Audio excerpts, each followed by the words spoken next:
Hey, welcome to my humble abode. Just kidding, it's a castle. I had to trespass. So these right here are called archer windows because they're just wide enough to shoot an arrow out of and defend the castle. But, hopefully we won't be under siege by the time this video is done being filmed. So today I'm going to tell you about the first time I drank ayahuasca. Man, the gap in my teeth looks really big in here. I was 20 and it started before ayahuasca, really. Like, have you ever seen the movie Wanderlust with Jennifer Aniston and Paul Rudd? I was living in a community just like that, like almost to a T. It was kind of ridiculous.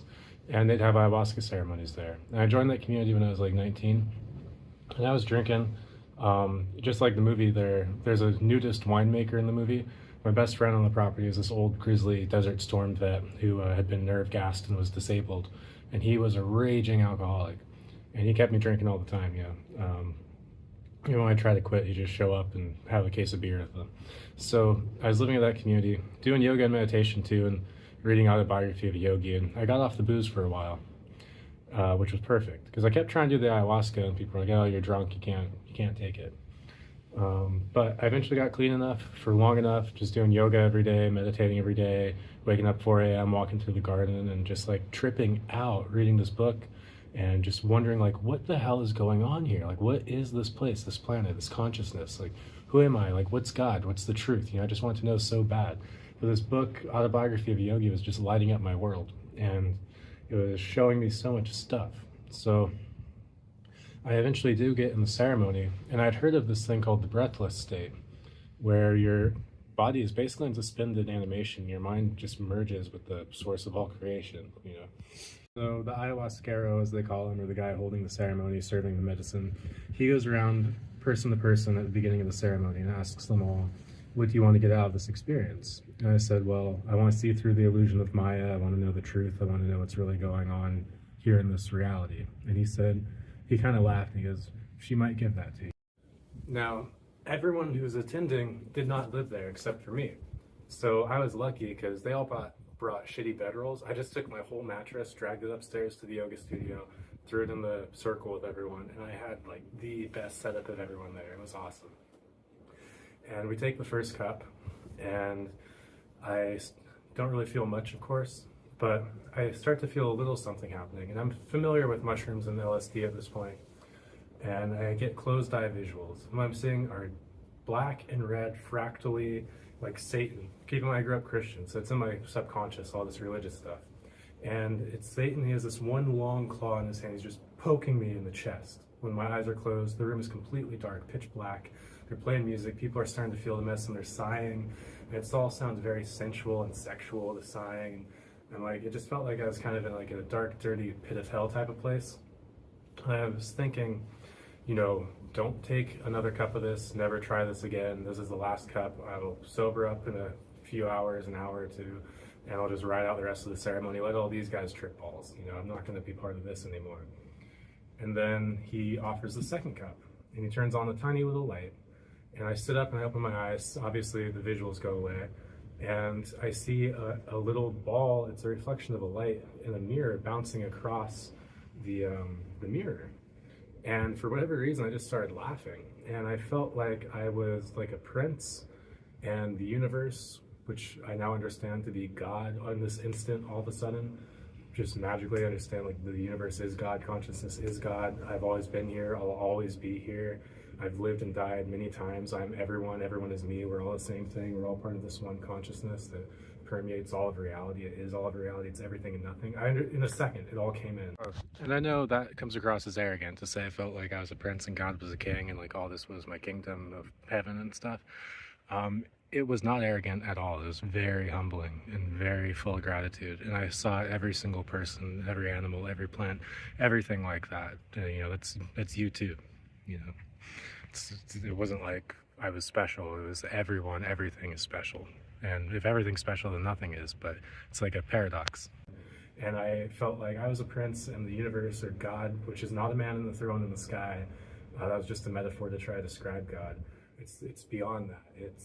It's like beyond form and gender and story, but we as humans, we do our best with language to describe this type of experience. And I'm like, okay, I feel good now. So I'm going to take the second cup. So I get up, I take the second cup, and I go back, and now the medicine's kicking in harder, and I realize like I'm being overcome with this feeling of unconditional, infinite love. It's like time disappeared. It's like every moment was just now. Not like every moment was just now. And it's always been now, and I've always been here, and this is eternity. Eternity doesn't go in a line like we think it does because we experience time that way as humans. Eternity is just boom, there it is. And I was just like, whoa. And I realized heaven is here now on earth, in you, inside of you. And Christ even said that. I never got it. But now all of a sudden, I'm not a Christian at this point by any means. I'm more of an atheist, if anything. I may be more agnostic because I know there's some type of something beyond cold, dead matter. I used to be an atheist and strict scientist type of guy, but I knew some type of something was going on this planet and this reality, and that's why I drank the medicine. So, because I wanted to find out. I thought it might show me. And I've been searching for so long. I mean, I was only 20, but I've been searching for 5 years. I mean, shit, my whole life, really. And like, the kingdom of heaven, as they call it, nirvana, what the Buddhists call it, like, I don't know what the Hindus call it, but everything everyone's trying to describe, that heavenly, beautiful place of just perfect peace and love and joy and contentment, having all your needs met, is here now. Even in the middle of a war zone, you know, you can be in that state if you're strong. It's hard. I mean, we only know a few people who've managed to live like that, but it's possible. And I just started laughing. And I just like threw my hands up in gratitude, like, oh my God, I can't believe it's all here, it's all now, like it's all real. Everything I've ever been told, like I finally get it. I felt like I was just being downloaded with every sacred religious text all at once. I was just so grateful. I was laughing, I was crying tears of joy, and I just bowed down to it, just in humility and utter love and gratitude, like bowed down, prostrate on the floor. And then I'd come overwhelmed with the joy and the gratitude again, raise my hands back. I'm like, thank you, thank you, thank you. Like, oh my God, this is so amazing. And I was doing this, and I realized I see religious people do that type of shit all the time, but they're not having that experience. They're just going through the emotions because someone who did have that experience did that naturally on their own, right? That had to be how it started. I was not trying to do it. It was just so in the moment. And I'm like, I like this. So I go up to get the third cup a couple hours later, and the guy holding the ceremony says, hey, how are you feeling? I'm like, fucking amazing. And like, it's all love, you know? So I go, and now I'm finally comfortable. I decide to go lay down on my mattress and close my eyes again. So now I'm laying there on the mattress, and I am in more peace and love and grace and gratitude and forgiveness and understanding than I ever knew possible. I was so confused going into this. This is only a couple hours in. It's just like everything is clear. We're all God. God is everything. It's in us, it's outside of us, above us, below us, beyond us. It's everything and nothing. It's beyond comprehension. And you can't comprehend it with the mind, which is what I was trying to do. I just merged with it this time, you know? And I sink into my mattress. I'm seeing all these like closed eye visuals of like monkeys and animals. It's all like very baby like stuff, but very psychedelic and fractal and beautiful. They're all moving, and I felt like I was in the nursery as a child, like in a crib. And I felt, you know, I was like in a baby in God's womb, and I completely merged into my mattress and disappeared, and there was nothing, and my body was completely still. And I wasn't there to experience that stillness. I was gone, but my body was still in the room. And I came to, and I heard the song they were playing. Someone was singing, and the songs are, you know, a couple minutes long. And I realized, oh, I'm not breathing at all, and my heart is barely beating, and I don't care. I merge back into the nothingness. I come back, and someone else is singing. So like, wow, 2-3 minutes have passed without a breath, without a heartbeat, and I still don't care. And I think, am I going to get brain damage? Do I need to take a breath? Fuck it, no. I relax again, right back into the mattress. I guess I was feeling enough love and enough trust at this point that I didn't feel the need to take a breath. Coming to another window here, moving around the castle a bit. And it reminded me of something in Autobiography of a Yogi. The breathless state they talk about a lot, but they also say if you think you need food or water or air rather than the grace of God to live, then go ahead and die. There's a strict, hard teacher who said that. I believe it was Swami Sri Yukteswar, Paramahansa Yogananda's guru. So, you know, I disappear and come back a few times, and every time I come back, other people are singing. My heart's not really beating much. I'm not breathing at all, and I don't feel the need to take a breath. I'm not out of breath. I'm just at perfect peace and suspended in the universe. It's holding me gently. I'm it. It's me. It's in me. It's in everyone. And like, just tears of pure joy just streaming down my face silently, like I'm dead in suspended animation. So I come back again. I realize, wow, I haven't taken a breath in 3 or 4 songs. I've probably been sitting here still for 7 minutes, 8, 10 minutes. I don't know. Time doesn't really exist anymore.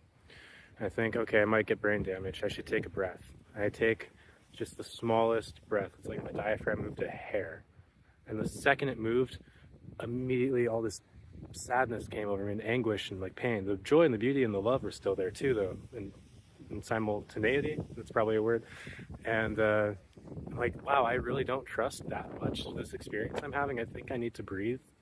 Fuck it. So I go disappear again. I come back, same thing another time. Try to take another breath, barely move my diaphragm at all. All in all, I don't know how long I was breathless, 10, 15 minutes, but it went on a while. And then finally that experience kind of subsided, and I thought, like, okay, I'm gonna start breathing. I'm gonna have to come down from this high, this experience I'm having. And I do. I start breathing again normally, but now I'm completely changed person. So looks like they had to trespass to get here too. So I'm a completely changed person at this point. I realize not only am I living, you know, under the rulership of God, or you call the universe. You know, like I said, it's not a religious God. It's like just consciousness and love. But I am that, and it became me. It made everything and incarnated as everything and everyone. You know, it's the grass and the trees, the rocks. It's the computer, your dog. It's you. It's in you. It's in all of them. There's nothing but it, and you never can be separated from it, and you never will be, and you never were. We are just little egos kind of hypnotize us, and they're necessary to have this experience of life. We have to be hypnotized by the ego in order to function as a person and make believe that we're an individual when we're clearly not. At least it is clear now to me at this point. And eventually the ceremony ends, and we do like the closing circle and everyone shares. So at this point, I had completely forgiven everyone, myself, my family, my friends, people I don't know, just kind of come to accept everything on this world. I realized like even more was just part of the experience. I understood the yugas now, because when I was in that state for a while, I was seeing like, okay, humanity starts, we're God, you know, and we incarnate and we come down into this world, and we're in, you know, like the dark ages, we're like evolving out of the oceans. It's muck, it's shit, you know, and it's dangerous, and we kill each other, and we're not peaceful, and we're all in our egos, and we slowly, gradually, society evolves, and it gets up to like the Satya Yuga, the golden age, you know, utopia. Everyone will be enlightened, and everyone will have this experience as a living, waking experience all the time, all day long, naturally. And when we're in that state, in that age, we'll know we're going to go back down the cycle. But when we're up here, we accept fully what's going to happen, and we're completely at peace with it, because we know it's never going to stop. And we're always here, and all the pain and anguish we're about to experience as we devolve back into war and chaos and disorder is gonna, you know, we're gonna forget, but we are going to remember, you know, like the way the yugas work. Say like down here, Kali Yuga, what we're in now, like the dark ages, basically, they're really short. And then the next stage, I believe, is called Dwapara Yuga, and they're a little longer. And Treta Yuga, Satya Yuga is biggest, and then you back into Dwapara, or Treta, then Dwapara, then back to Kali Yuga, the smallest. And it's just part of the cycle. We're only going to be in pain a short time in the span of eternity, and when we get back up, we'll realize there was no time, you know? So that's what I was experiencing at that time. I was getting completely at peace, and everyone's like sharing in the circle what happened to them, and they're all, some people are saying like, oh, it didn't really work for me, or like I was using it to try to forgive my father and I can't forgive him. And you know, that comes to me, and like at this point internally I'm just thinking, well, forgive your father, like you are your father, like What do you mean it's not working? What's not working? Like, I was just so blown away that everyone else didn't have the exact same experience. And I was thinking, like, the guy holding the ceremony told me she might give me this experience. I was just kind of laughing inside, like he knew because he's had it too, and he has. We talked about it later. Of course he has. I mean, lots of people do when they take this stuff, but not everyone does apparently. I thought that's what it was, and you know, I share. I'm like, I kind of share a little bit. I'm crying just. But everything's different now. It's a whole new world. It's totally reborn. And after that, like I don't sing. I have a terrible voice. I don't like it. I never sing in public. But I'd sing to myself like, fuck it. I don't care. It's my voice. Like everything's beautiful. And I lived in this state just unconditionally loving everyone for like 2 years. And it was actually kind of a problem because people don't really know how to react to that. And they would fall in love with me, and I would get like romantically or sexually though, and not impersonally. Like I loved them. So I remember I got groped, you know, hitchhiking or get creeped on a lot. I realized living that open, I was attracting too much weirdness and like perverted people and garbage into my life. Been, you know, sexually assaulted before by someone who loved me a lot, and I thought, you know, I got to start closing up a little bit and be quiet and not be so open with people and not love them as much as I do. I better not let them know it because it's not really safe to do so, unfortunately. And, you know, I'd start drinking again, and then I became a raging alcoholic. I mean, I already was, but fucking raging now. Like, it got way worse. I completely fell, and I became a really angry, bitter person, and I knew intellectually that I'd gone through this experience, and I always have known intellectually what's going on here, but I haven't really been living it or experiencing it like I used to. Hence the name of this channel. You know, I got into tons of drugs and alcohol, and you know, that's about it. I never was really into casual hookups or sex or anything like that. Did a little. If I'm drunk, I'm happy. If I'm high, even better. You know, I like opiates, I like cocaine. Traveled the world, met lots of cool people. Been writing books about, or working on one book in particular, just kind of about the nature of everything I saw and like the nature of reality to the best as I can understand it. But you know, you can have that experience and still fall really far, really hard, apparently.